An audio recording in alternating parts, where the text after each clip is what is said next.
দক্ষিণ ও দক্ষিণ পূর্ব এশিয়ায় একটি অচলাবস্থা তৈরি হয়েছে, যার মূল কারণ মিয়ানমারের পশ্চিমে থাকা রাখাইন প্রদেশের আরাকান আর্মি ও আরাকান সালভেশন আর্মির জাতিগত গোষ্ঠীর লড়াই। এই লড়াই এমন পর্যায়ে পৌঁছেছে যে গোটা এলাকায় অশান্ত হয়ে রয়েছে। এদিকে অনেক রাষ্ট্রের নজর এই এলাকার উপরে পড়েছে, কারণ এই জায়গাটার উপরে বাংলাদেশের একটি রিজিয়ন রয়েছে যার নাম টেকনাফ। সেই নাফ নদী বঙ্গোপসাগরে মিশেছে। সেই জায়গায় নাকি প্রচুর প্রাকৃতিক গ্যাসের সম্ভার রয়েছে। এখানে 2006 সালে ইন্ডিয়ান অয়েল গিয়েছিল, চীন গিয়েছিল, একই সঙ্গে আমেরিকা ও রাশিয়ারও নজর রয়েছে এই জায়গাটির ওপর। এই জায়গাটি বাংলাদেশ কাকে দেবে সেটাই এখন বড় কথা, কারণ বাংলাদেশ এই জায়গাটি যাকে দেবে সেই দেশ এখানে গ্যাস উত্তোলনের কার্যকলাপ শুরু করতে পারবে। এদিকে আরাকান আর্মি ও আরাকান সালভেশন আর্মির জাতিগত গোষ্ঠী সংঘর্ষ থামাতে ইতিমধ্যেই বাংলাদেশ সফরে এসেছিলেন 3 আমেরিকার শীর্ষ আধিকারিক। আমেরিকা চাইছে আরাকান আর্মি শক্তিশালী হোক। আরাকান আর্মির নিচে সবকটি গোষ্ঠীকে নিয়ে আসার পরিকল্পনা রয়েছে আমেরিকার। সেটা হবে আরাকান ফেডারেশন। মণিপুরের কুকি ও মেয়েদের মধ্যে যে পরিস্থিতি তৈরি হয়েছে সেটাও কিন্তু এই ঘটনারই ফল বলা যেতে পারে। বাংলাদেশের উদ্দেশ্য একটাই, চট্টগ্রাম ও কক্সবাজার থেকে আরাকান প্রদেশে একটি করিডোর তৈরি হোক।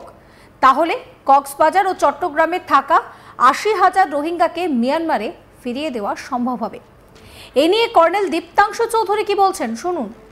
দক্ষিণ এবং দক্ষিণ পূর্ব এশিয়ায় আমরা এই বেশ কয়েক মাস দেখতে পাচ্ছি যে জিওপলিটিক্যালি এটা আনস্টেবল হয়ে যাচ্ছে, বিশেষ করে একটি প্রভিন্সের জন্য, যেটা রাখাইন প্রভিন্স। এটা মায়ানমারের একবারে পশ্চিম দিকে একটা ছোট্ট জায়গা, যেখানে আরাকান আর্মির নাম আমরা প্রায় প্রত্যেকে শুনেছি। এবং এই জাতিগত যে গোষ্ঠীর লড়াই, এই আরাকান আর্মি এবং আরাকান রোহিঙ্গা স্যালভেশন আর্মি, এটা এমন পর্যায়ে পৌঁছেছে যেখানে পুরো এরিয়াটা ইমব্যালেন্স হচ্ছে এবং অনেক রাষ্ট্রের এই জায়গাটার উপর একটা নজর নিশ্চিতভাবে পড়েছে। বিশেষ করে কেন পড়েছে সবাই জিজ্ঞেস করবে, কারণ এর ঠিক ওপরে একটা বাংলাদেশের রিজিয়ন আছে যেটার নাম হচ্ছে টেকনাফ। এই টেকনাফের নাফ নদীর ঠিক যেখানে বঙ্গোপসাগরে বে অফ বেঙ্গলে মিশছে, সেই জায়গাটায় একটা অনেক গ্যাস পাওয়া গেছে। তো প্রত্যেক রাষ্ট্রের কিন্তু একটাই লক্ষ্য, যেখানে বিশেষ করে এই এনার্জি সিন্ডিকেট যারা আছে সেখানে গ্যাস এক্সপ্লোরেশন করবে এবং এখান থেকে যেন তেল পাওয়া যায়। সেইভাবে কিন্তু জানা গেছে যে এই জায়গাটা টেকনাফের ঠিক নিচে, এখানে বে অফ বেঙ্গলে প্রচুর জায়গায়, স্পেসিফিক জায়গায় গ্যাস এক্সপ্লোরেশন করা যাবে। এখানে ইন্ডিয়ান অয়েল 2006 গেছিল, চায়না গেছিল, মার্কিন যুক্তরাষ্ট্র এবং রাশিয়ারও এই জায়গাটার উপর নজর আছে। সেই সঙ্গে বাংলাদেশের একটা যে বৃহত্তম একটা যে পজিশন আছে যে এই জায়গাটা কাকে দেবে। শেখ হাসিনা যখন ছিল 2006-তে, যদিও ভারত গেছিল, ভারত বন্ধুত্বের একদম সবচেয়ে আগে দেশ হওয়া সত্ত্বেও শেখ হাসিনা না করে দিয়েছিল। তখন 2006-এর পরে চায়নার সঙ্গে একটা এমওইউ সাইন হয়, কিন্তু আপাতত এখন পর্যন্ত সেই এক্সপ্লোরেশন কিন্তু এখনো শুরু হয়নি। তাই এই রিজিয়নটা জিওপলিটিক্যালি ইজ ভেরি ইম্পর্টেন্ট, কারণ এখানে গ্যাস পাওয়া গেছে বাংলাদেশের মেরিটাইম বর্ডারের মধ্যে। সেটা বাংলাদেশ যাকে দেবে সেই জায়গাটা তারা এই এক্সপ্লোরেশন শুরু করতে পারবে। এটা হচ্ছে এক। দ্বিতীয়ত আমরা দেখছি আরাকান আর্মি এবং আরাকান রোহিঙ্গা স্যালভেশন আর্মি, এই দুটোর মধ্যে যে মানে জাতিগত যে গোষ্ঠীদ্বন্দ্ব, এটা একটা অনেক বৃহত্তম জায়গায় পৌঁছেছে।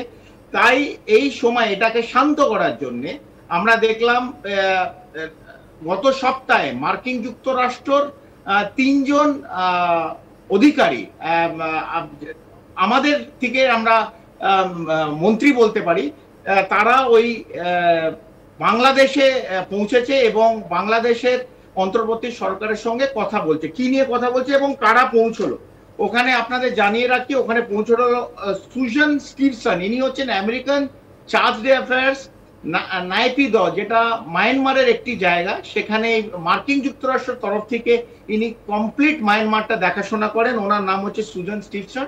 তার সঙ্গে দুজন অ্যাসিস্ট্যান্ট সেক্রেটারি অফ স্টেট যারা মার্কিন যুক্তরাষ্ট্র থেকে এসছে, যারা দক্ষিণ এবং মধ্য এশিয়া এটার ইনচার্জ, এই টেবিলের ইনচার্জ, তারা এটা দেখাশোনা করে। তারা কি চাইছেন? তারা চাইছেন যে এই আরাকান আর্মিকে আরো স্ট্রেংথ দেওয়া দরকার, এবং আরাকান আর্মিকে যারা রিসোর্সেস দেয়, কোন রাষ্ট্র নিশ্চিতভাবে দেয়, আমার মনে হয় বলতে আপত্তি নেই, ক্যামেরার সামনে মার্কিন যুক্তরাষ্ট্র তার মধ্যে প্রধান দেশ, এবং মার্কিন যুক্তরাষ্ট্র চাচ্ছে আরাকান আর্মিকে আরো শক্তিশালী করার জন্য, এবং যে তার জাতিগত যে গোষ্ঠীদ্বন্দ্ব আছে, বিশেষ করে আরাকান রোহিঙ্গা স্যালভেশন আর্মি, আরো কিছু গোষ্ঠী আছে, তাদের সমস্ত আরাকান আর্মি নিচে যেন নিয়ে আসা যায়। তার জন্য ওরা কি করেছে, ওই Arakan ARSA, Arakan Rohingya salvation army যিনি প্রধান আতাউল্লাহ আবু, এনাকে নারায়ণগঞ্জে বাংলাদেশে এনাকে আটক করেছে। এই আটকটা অনেকে বলছে এটা সামনে জাস্ট আ ফাসাড।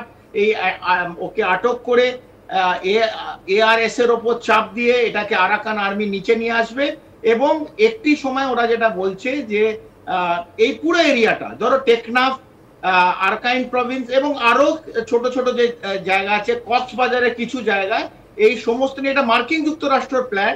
এটা নিয়ে একটা আরাকান ফেডারেশন এটা তৈরি করার ওদের একটা ব্লুপ্রিন্ট কিন্তু আছে মার্কিন যুক্তরাষ্ট্রের। কিরম ভাবে হবে, কবে হবে, সময়ের অপেক্ষা, কিন্তু এটা একটা ব্লুপ্রিন্ট আছে, তাই জন্যে এইসব মুভমেন্ট গুলো হচ্ছে। এবং আমরা ভারতেও দেখতে পেয়েছি মণিপুরের ওইখানে যে এথনিক ভায়োলেন্স যেটা হচ্ছে কুকি এবং মাইতির মধ্যে, এটাও কিন্তু এরই একটা ফল আউট। এখানে কেউ না কেউ পেছন থেকে একটা বড় খেলা খেলছে। এটা হচ্ছে এক। বাংলাদেশের কি উদ্দেশ্য? বাংলাদেশের উদ্দেশ্য যেটা ওদের কক্সবাজার এবং চট্টগ্রামে প্রচুর, এবং টেকনাফে অনেক রোহিঙ্গাদের ক্যাম্প আছে, মোর দ্যান অ্যাবাউট 2 থেকে 2.5 লক্ষ রোহিঙ্গা ওই জায়গায় বসবাস করছে। তাদের একমাত্র উদ্দেশ্য হচ্ছে যদি এই আরাকান আর্মি ওদের সাথে, এখন এই সময় আরাকান আর্মি কিন্তু বাংলাদেশের বিরুদ্ধে লড়াই করছিল। গত এক সপ্তাহ থেকে আরাকান আর্মির কিছু সিনিয়র যারা লিডারশিপ এবং একটা চীন আর্মি আছে, চীন মানে কিন্তু চায়না না, এটা হচ্ছে ওই প্রভিন্সের আর একটা গোষ্ঠী CHIN, তাদের একটা গোষ্ঠী, এরা বাংলাদেশে একটা সেফ হাউসে আছে। এই মার্কিন যুক্তরাষ্ট্রে যারা এসছেন তাদের সঙ্গে এবং বাংলাদেশের যারা লিডারশিপ তাদের সঙ্গে একটা কথোপকথন হচ্ছে। এটা কিন্তু ক্যামেরার পেছনে হচ্ছে। কেন হচ্ছে? ওরা চাইছে যে চট্টগ্রাম কক্সবাজার থেকে এই আরাকান প্রভিন্সে একটা রাস্তা তৈরি হোক, একটা করিডোর তৈরি হোক, যে করিডোরে এই 80,000 রোহিঙ্গা, যাদের আরাকান আর্মি অথবা আরাকান প্রভিন্সে যারা লিডারশিপ, তারা মেনে নিয়েছেন এই রোহিঙ্গারা এইখান থেকে উদ্বাস্তু, তারা ওই কক্সবাজার অথবা চট্টগ্রাম বাংলাদেশে অনুপ্রবেশ করেছে। তাদের ওই 80,000 এই রোহিঙ্গাদের ফিরিয়ে আনতে পারবে, তখনই পারবে যখনই একটা সেফ করিডোর এই লড়াই পর একটা তৈরি হবে।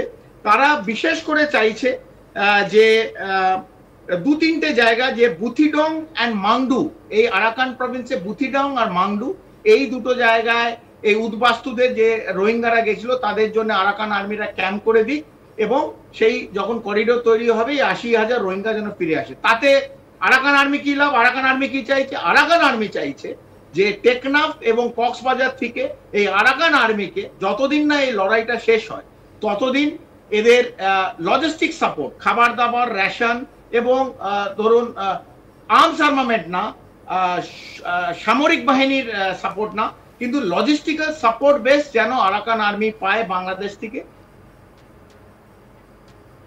সমস্ত খবরের আপডেটের জন্য আপনাদের নজর থাকুক আজ তাক বাংলা। চ্যানেলটিকে সাবস্ক্রাইব করবেন, নোটিফিকেশনের জন্য বেল আইকনে ক্লিক করবেন, ফলো করবেন আজ তাক বাংলার হোয়াটসঅ্যাপ চ্যানেল।